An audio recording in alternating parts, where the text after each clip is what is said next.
અને જણાવતા ખૂબ જ આનંદ થાય કે મારા લાડવાયા સતુ ભુવાજી આવનારી તારીખ 2-3-2027 સતુ ભુવાજીના એ શુભ લગ્ન પ્રસંગ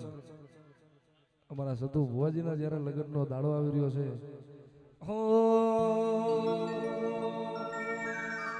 કે હજારો હાથીડા વીરા તારી જાન માંગારે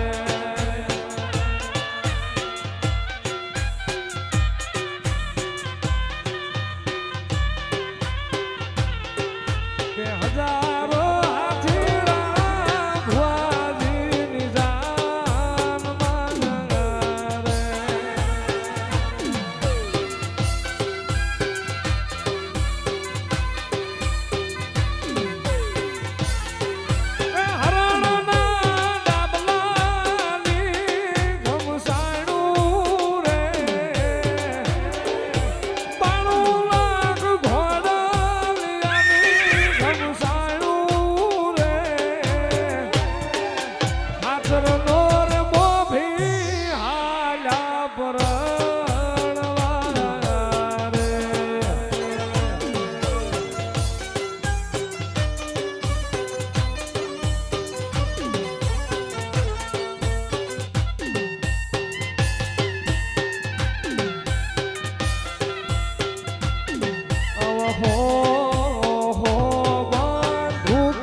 તારી